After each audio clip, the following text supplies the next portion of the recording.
Welcome to the Astro Psyche. I'm really excited to share with you this topic of the birth time in astrology and astrological identity. So, I want to share with you why the birth time is incorporated into an astrology chart, what the birth time actually does for a chart, and what happens if we, for whatever reason, don't have the birth time or don't know the birth time, whether that's for you or for someone in your life.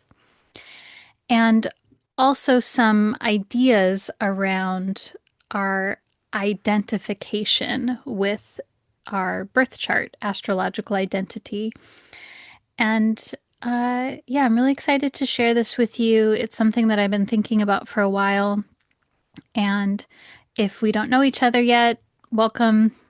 If we do know each other, welcome back. My name is Shawna McGrath. I'm a depth psychotherapist and an astrologer. So I want you to be thinking also about this topic as we're going to talk about what the birth time does logistically, but then also a depth psychological perspective of some of these themes, especially around how we identify with the chart and how we take in our birth chart as a sense of identity, a sense of the self.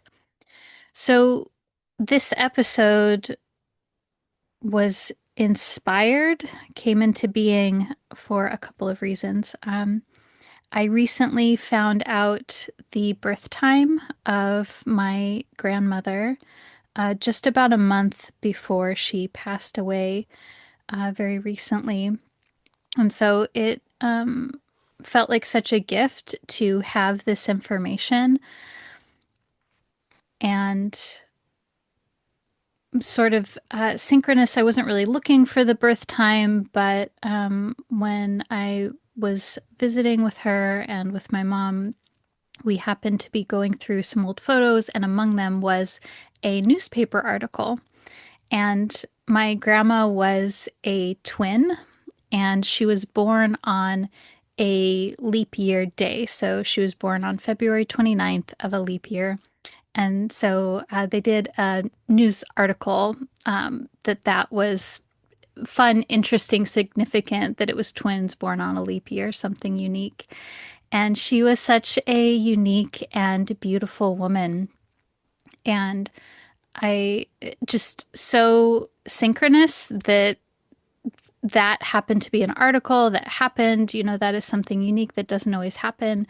And that also we just happened to be going through some of those old photos and files and came across that. And that felt significant for me also because having her birth time refined my understanding of her chart, and it also clarified and pulled into the foreground some astrological patterns that are present in my maternal line. So, this is maybe a topic that I would like to explore at some point in time where we can look at the birth charts for our family members and we can start to see repeating aspect patterns, and we can start to understand that, for example, maybe several people in our family have moon square Uranus, and or moon in major aspect to Uranus even, and that there is something within your lineage that is experiencing, processing, embodying, possibly healing a lineage around the sense of feeling emotionally free to express, feeling contained but also independent at the same time, feeling like a an unconventional person in general. That's one example. So I was really excited to get this, and I wanted to share with you some of my thoughts around birth time because I think that we often incorporate it into the chart, but we don't always talk about, okay, exactly what is the time doing for us. So, why do we use the time that you were born in astrology to calculate your chart? So, the most important for me, the most important function of having the time is that it clarifies more exactly the moon placement in your birth chart.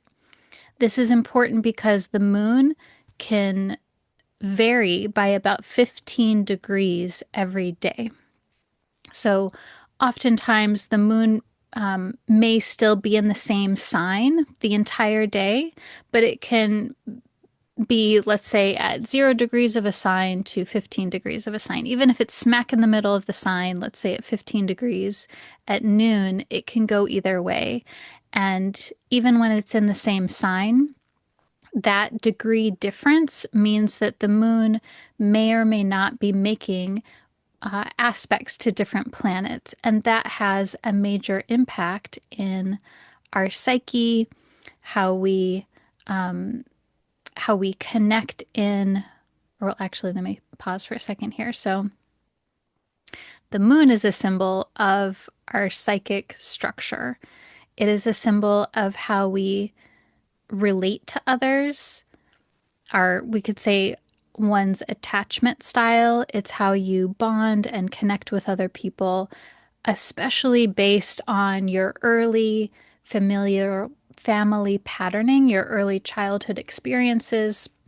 Moon can be connected to our experience of childhood, our experience of our caretakers, and that informs our primary important relationships in adulthood and the dynamics that happen there. So, for example, a person with Moon conjunct Saturn, regardless of the sign or the house placements, that is going to tell us a lot about the way that that person experiences relationships. They're going to be experienced in a more Saturnian way.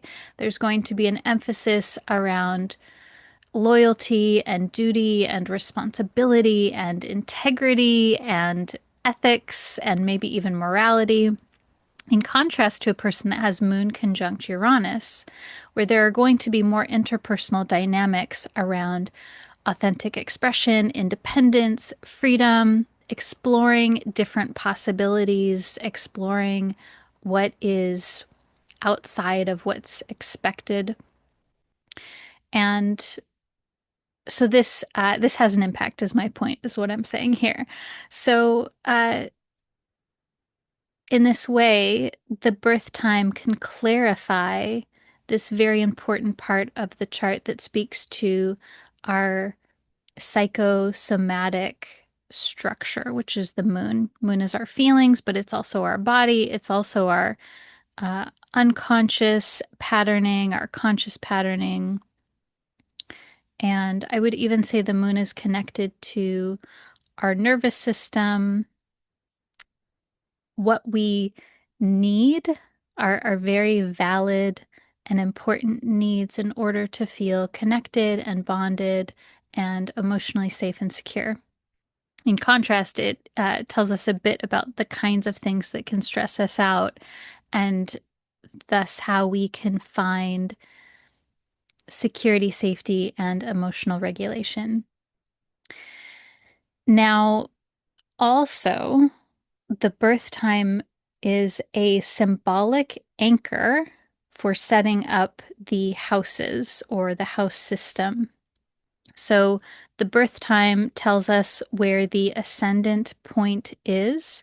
So the ascendant is essentially the point of the eastern horizon. So if we walked outside on the day and time that we were born, someone walked outside and they looked east, that would be generally where the ascendant is in the birth chart. So the ascendant is always in the first house.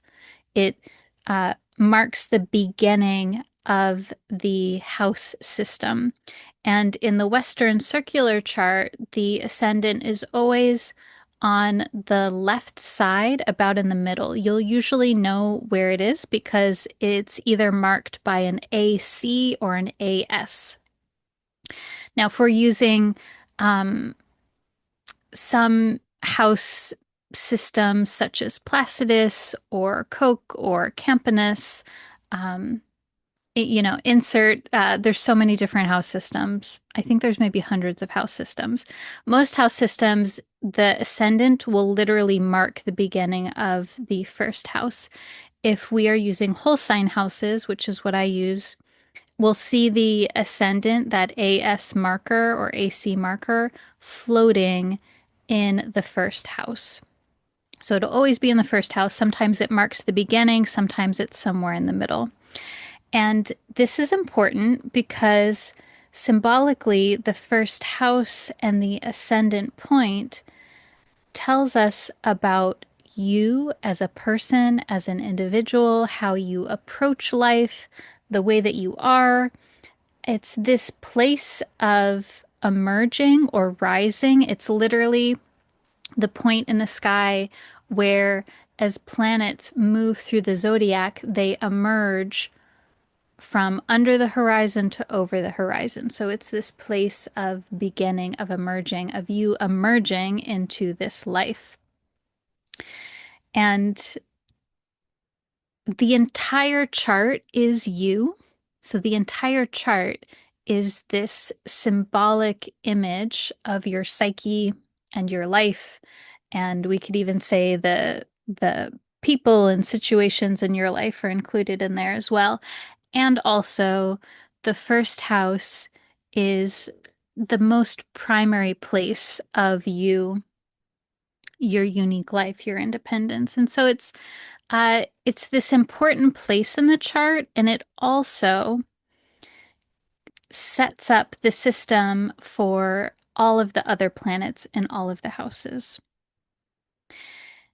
Now, as I said, there's many house systems, and a part of this is because the houses are this symbolic template that is human created. So the houses are not an observable external phenomena that we can see or perceive with our eyes. It's not a literal phenomena in the way that the planets are literal bodies that are in existence. And so that feels important for me to name because how do I want to say this? Astrology and many other fields actually are really interesting in that there are some things that most astrologers will agree on. And there are some things where there is a radical variation in agreement and disagreement. So, most astrologers, even west to east, tend to have a general agreement on the core interpretation of the planets.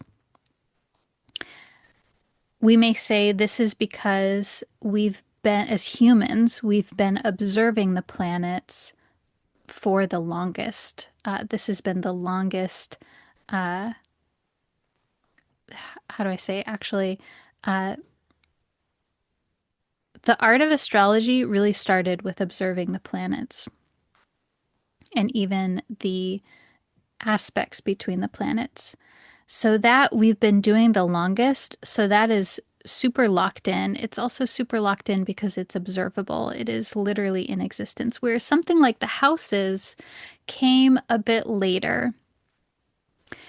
We've been using houses in astrology for a long time, and also it is not as old or ancient as the planets. And also, it is this thing that humans just essentially came up with. And someone said, hey, I have this idea. I think this works, and we're going to run with it. More people used it. And I think that when we have a system that we use over time and it resonates with us, it begins to give results. It starts to work. And so, um, a house system can be this thing that feels a little wiggly, that feels a little changeable. And so I want to name that and I want us to keep that in mind. Okay, I digress.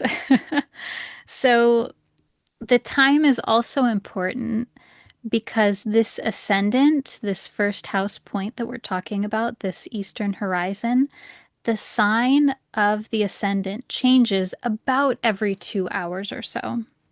So if you have two children that, or even multiple children, let's say in a hospital that are being birthed the same day, same time frame, same hospital, if there's a 3+ hour variation, or even sometimes less, depending on where the ascendant is, they could have a different rising sign.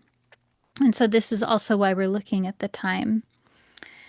The ascendant also tells us about the ruler of the chart. So, whatever the rising sign is, that sign is ruled by a planet, and then that planet becomes very important to the person whose birth chart it is. So, these are just additional layers of meaning that we glean from the chart.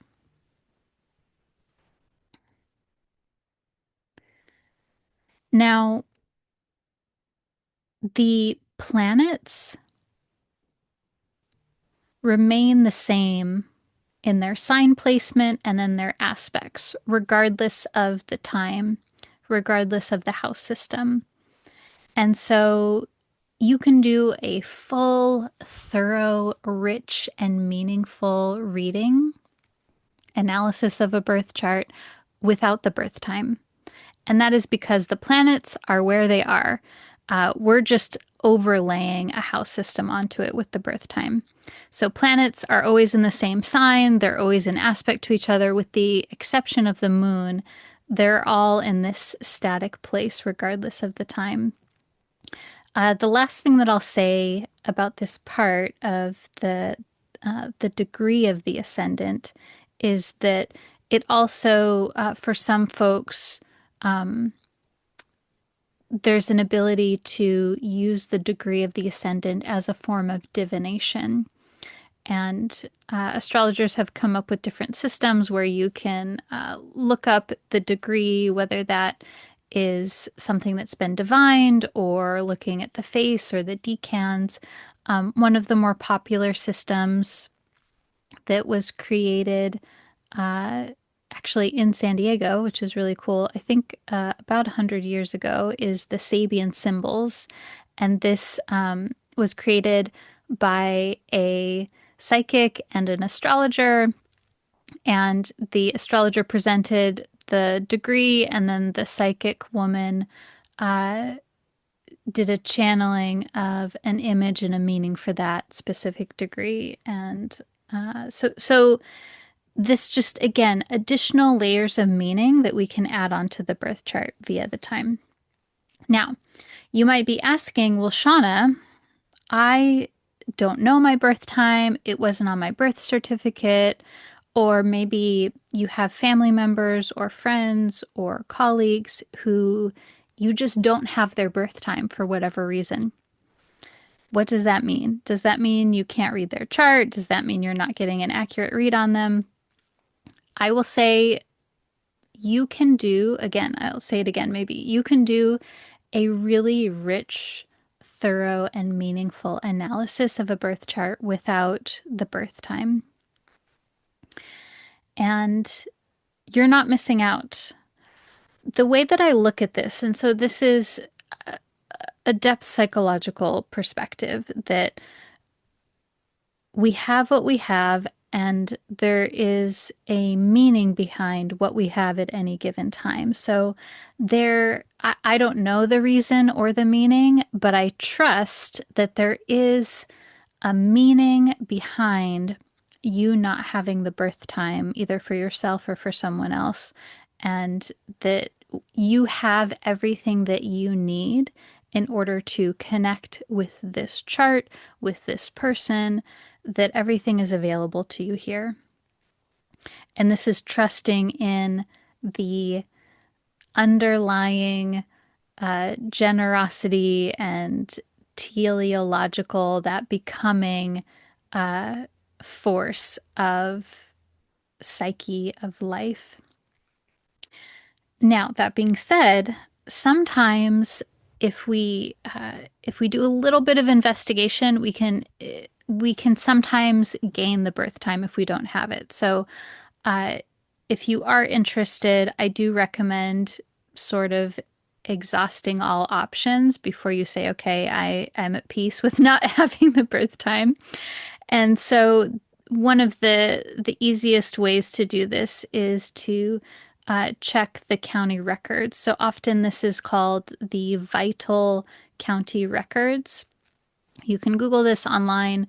It's basically going to the your local city or county office and requesting a copy of a birth certificate. You can do this for yourself. You can do this for family members if you're in the state. Uh, Sometimes it has the birth time, sometimes it doesn't.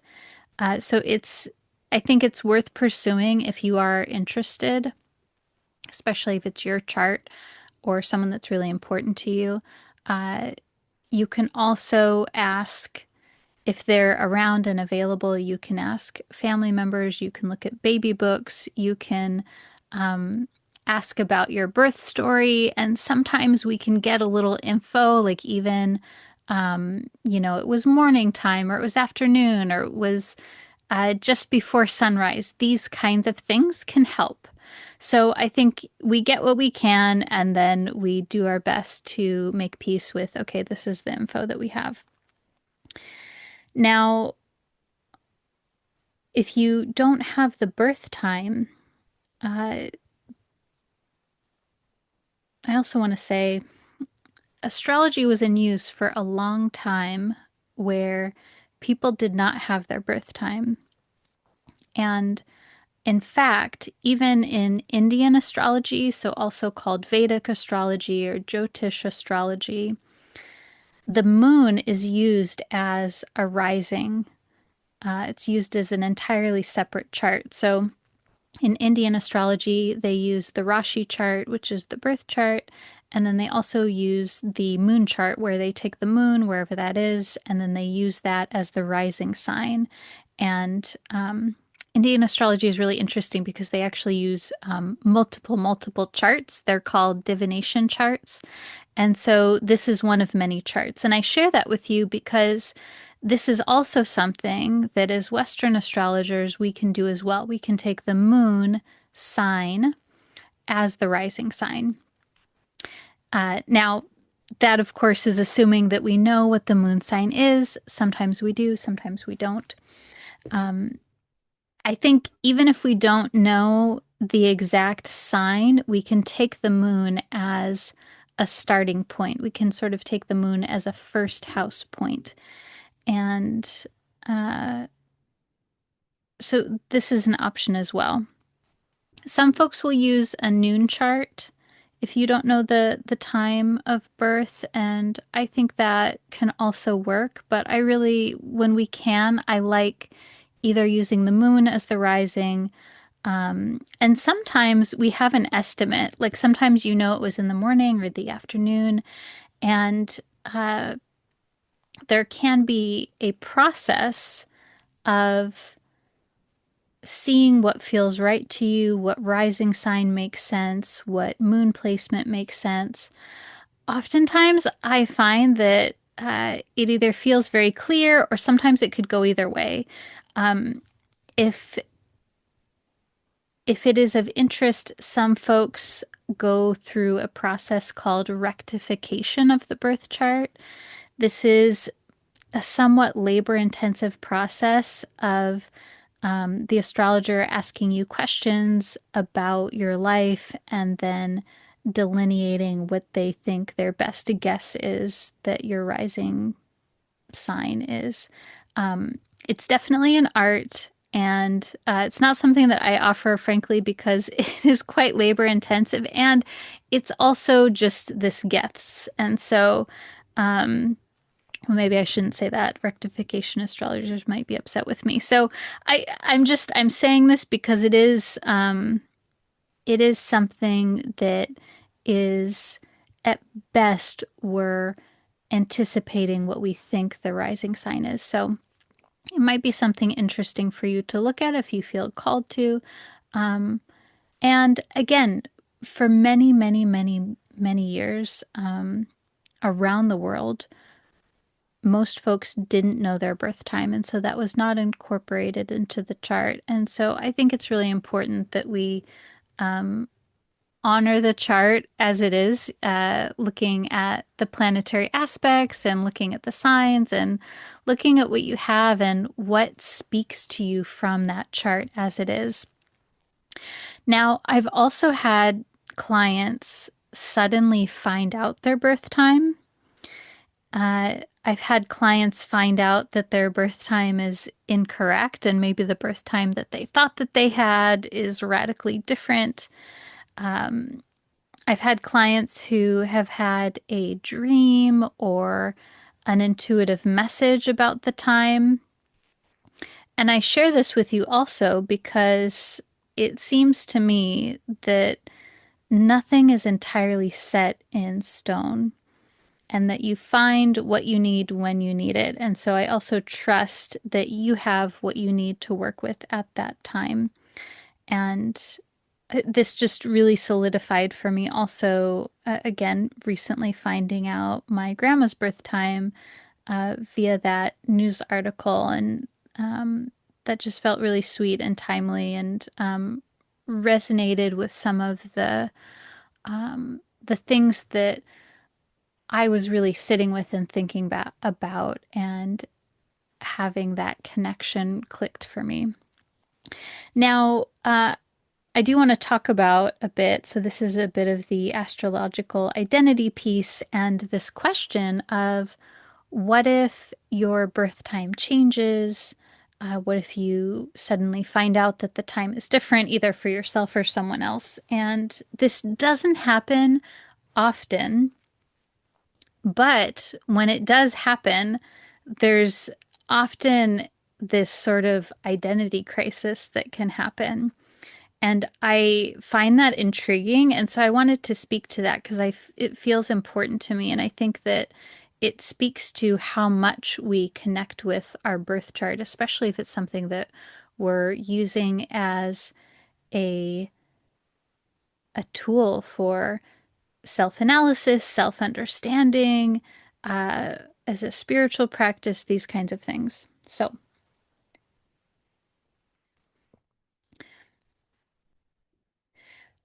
I was really thinking about this also because I recently came across a bit of information. I don't remember how I came across this.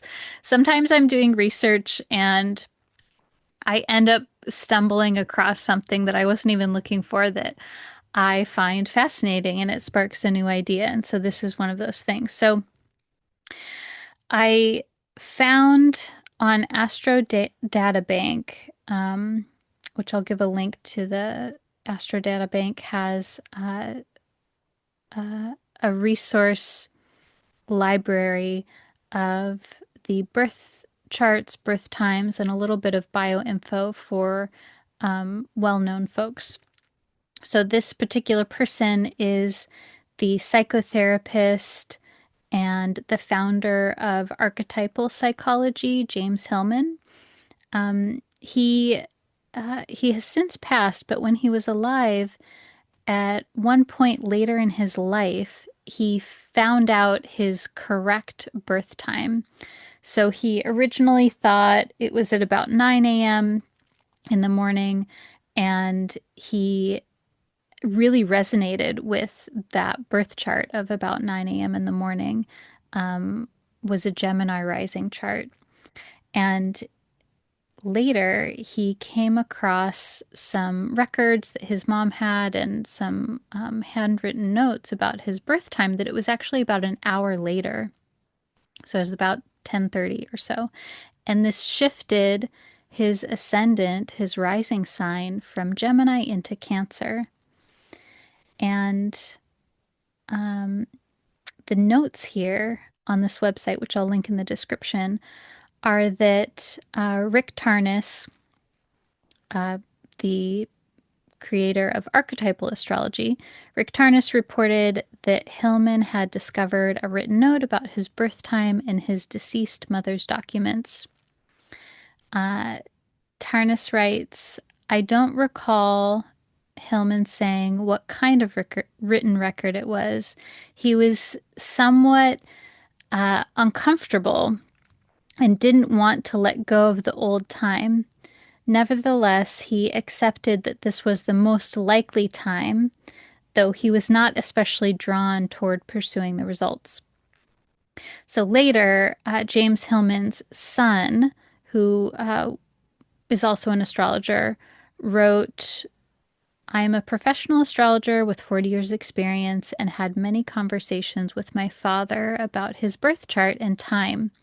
He saw the handwritten note in his mother's handwriting that had the later birth time, giving him a Cancer ascendant.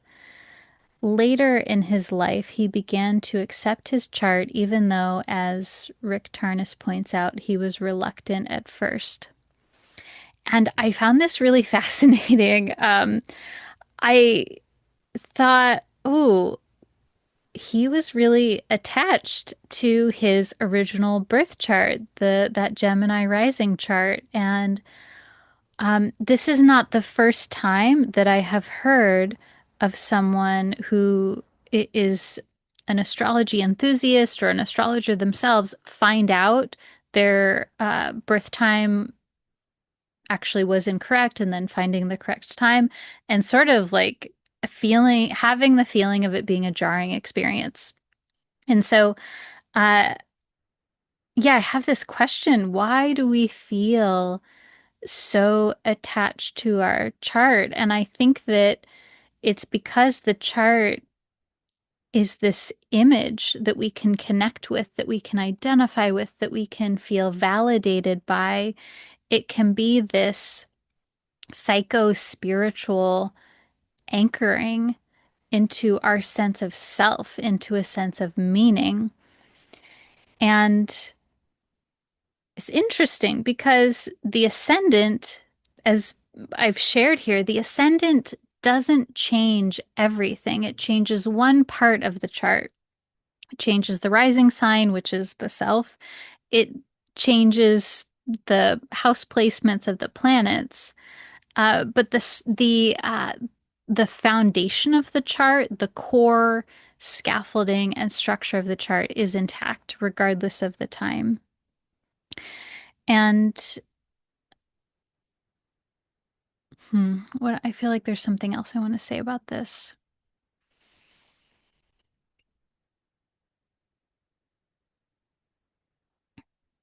Yes, I want to say here that uh, the ascendant, the rising, and the first house is important.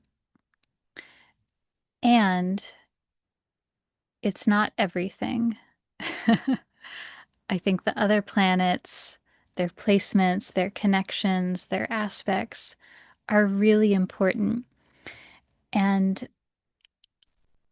I have noticed in the last maybe 10-ish years or so, there's been a greater awareness in the general population on astrology. And a part of that has been this rise of working with what's called the big three, which are the ascendant, the sun, and the moon.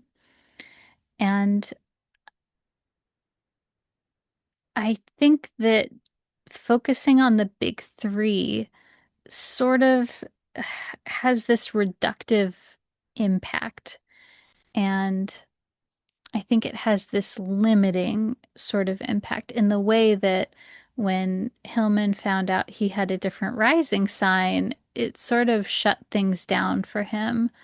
Whereas this could have been an opportunity to lean into, oh, what is this different chart? Maybe there was something significant at that time in his life, that there was something different that was coming into being where he synchronistically found this different time with this modifying of his chart.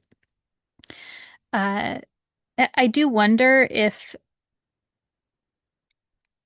there was some, I mean, I can see for someone, especially a a man or a masculine oriented person, that stereotypically having a Gemini rising may be more desirable than a Cancer rising because Cancer is so much more feeling oriented.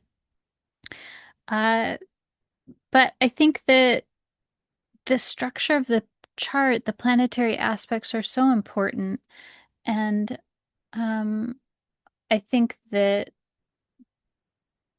the more that we can look at the chart as this whole system of this whole ecosystem, this whole organism that is happening not just via individual points, such as the ascendant, but it's this whole spider web of interactions, and that is being interacted by with the transits as well, that really allows things to become more alive, and that helps us to see what is coming into being, and that may involve changes in the structure of this system of the chart, either finding a different birth time, or sometimes this happens when we change house systems as well. If maybe you go from Placidus to whole sign or whole sign to Placidus, etc. I was also thinking more about this, and this from a depth psychological perspective. We are acknowledging that there is meaning and purposefulness and an unknown process of becoming behind all events.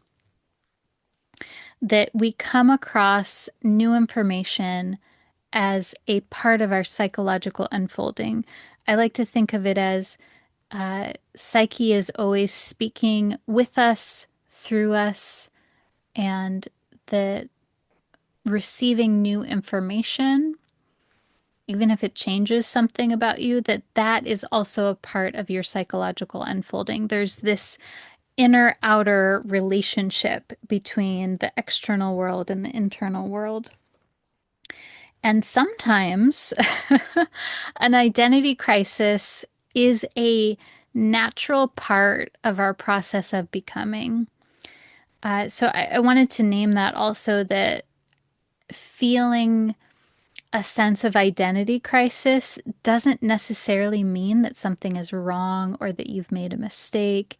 It means that you are transforming. And transformations can feel unstable, they can feel unknown, they can feel terrifying sometimes. And this is a part of the process. This is a part of that butterfly phoenix rising process sometimes, that we feel that that instability sometimes. I'll share with you that early in my career as an astrologer, I switched from the Placidus house system to the whole sign house system uh, for a variety of reasons, mainly because the whole sign house system made philosophical sense to me. And because when I experimented with it, it just seemed to work better for me. I think that I want to say house systems is such a personal choice. And I have very dear friends who are professional astrologers who use other house systems, and they are excellent astrologers. And so it's not about what is the best one or what is the right one. It's what works for you and what makes sense to you. Now, uh, when I made this switch, this meant that some planets in my birth chart shifted from one house to a different house. And that coincided at that time, just very organically, with internal psychological shifts that I had been experiencing. And so it wasn't this planned alignment of events, inner events and outer events. It just sort of organically happened that way, that I was called to start using a different house system, which changed my birth chart. And also, that change in the birth chart aligned with and reflected the changes that I was also going through in my own life. And so um, that to me indicates that we cannot ever fully know the totality of our process of becoming, the totality of ourself and our life path, because there is this constant uh, process of new experiences and growth and transformation and things coming into being and things falling away. And so I think that when we're thinking about identity and ourself, the astrology chart is such a beautiful symbolic anchor and something to look at to reflect ourselves back to us. And also, even that structure can be subject to change, and that is mirroring our capacity for change and transformation over our lifetime. Now, so in summary, these are the things that we talked about, that the birth time helps us to calculate the moon placement more precisely. It helps us to calculate the ascendant, also known as the rising, and thus the houses. And this adds additional layers of symbolism that help us to interpret the birth chart. It's essentially giving us more info. And this is info that we, haven't, that is more recent, so to speak, in the lineage of astrology over many, many years. And so the birth time is not mandatory, that we can do a lot without the birth time, especially if we're working with charts of folks who maybe um, that birth time just isn't available. And when we're dealing with anything in astrology, it is helpful to maintain this flexible and curious approach. When we get too rigidly attached to something, whether that's the chart or a particular placement, I think it tends to close down our full potential. And so we always want to be holding the chart, the placements that you have as archetypal, and that there is an unlimited possibility as to the way that these symbolic placements could be expressed. Now, we also want to hold that your personal, unique life circumstances, especially the intersections of privilege and marginalization, are going to have a major impact on how those archetypal energies are expressed. And also, when we, I think, when we come from a place of open curiosity, we can hold that channel as open as possible. And finally, I think we always work with what we have as it's presented, and we trust in the meaning and the timing of the chart and what's presented to us. This is, I say this to you as well as myself as well. This is always my intention, and we do the best that we can, I think, to cultivate that sense of trust in the timing of things. And sometimes it's easier than others. Um, and my hope with this topic today is to give you a little bit more information on the birth time, and then also just open some ideas around how we connect in with the birth chart and what that looks like for you. And so it has been such an honor to share this with you, to share this space with you, to share these ideas, and so very grateful for you being here with me. Again, my name is Shawna McGrath. I'm a depth psychotherapist and astrologer. If you want to find out more about me and my work, you can find that on my website, theastropsyche.com. I am wishing you well, and I'll talk to you soon. Bye for now.